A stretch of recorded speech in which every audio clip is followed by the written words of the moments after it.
Morning sir. તો કેમ છો તમે? બસ મજામાં. તમારું નામ શું છે? મારું નામ છે કલ્પેશ ગમારા. ઓકે, તમે કયા ગ્રુપ માંથી આવો છો? અમારો ગ્રુપ છે બડા બજરંગ ફાઉન્ડેશન અને એનું છે બડા બજરંગ રક્તદાતા એક એમનો ભાગ છે કે જે આ થેલેસેમિયા માટેનું કાર્ય કરે છે.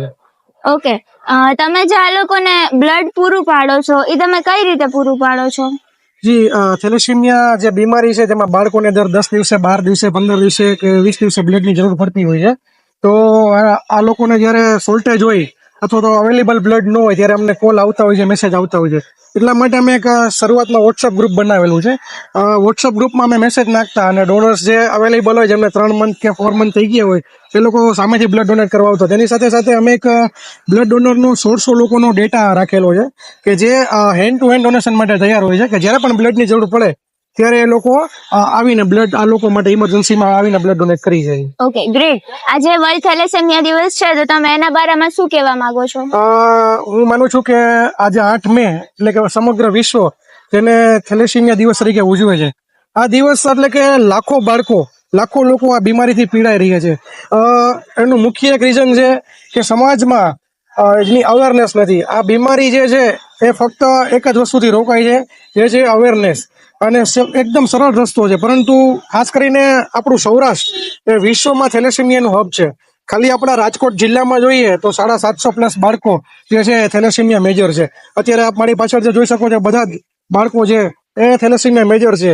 હવે આ બીમારી હું તમને સમજાવું કે કઈ રીતે થાય છે, તો ખાસ આપના માધ્યમથી હું કહેવા માંગુ છું, આપ દરેક લોકો સુધી પહોંચાડો આજે અવેરનેસ છે થેલેસેમિયાની, એ કહેવા માંગુ છું. થેલેસેમિયા જે બીમારી છે એ કઈ રીતે થાય છે તમને સમજાવવા માંગુ છું કે થેલેસેમિયા માઇનોર એક આપણા બ્લડમાં પ્રકાર હોય છે. કહેવાય છે કે ભારતમાં દર 50 વ્યક્તિ એક વ્યક્તિ થેલેસેમિયા માઇનોર હોય છે. હવે માઇનોરના કોઈ સિમ્ટમ્સ નથી હોતા, એ ફક્ત ટેસ્ટ કરાવીએ ત્યારે જ આપણે ખબર પડે કે આ થેલેસેમિયા માઇનોર છે.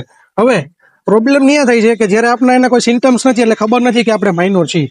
જ્યારે આપણા દીકરા કે દીકરીની જ્યારે સગાઈ કરાવવામાં આવે એટલે કે એના સગાઈ બાદ એમના મેરેજ થાય, એટલે કે જ્યારે બંને માઇનોર હોય, બંને માઇનોર દીકરા દીકરીના મેરેજ જ્યારે થાય એટલે કે એનું આવનારું બાળક જે છે એ થેલેસેમિયા મેજર આવે એના 40% ચાન્સ રહેલા છે. અથવા તો એ બાળક માઇનોર આવે એવા 40% ચાન્સ રહેલા છે અને 20% ચાન્સ રહેલા છે કે નોર્મલ આવે.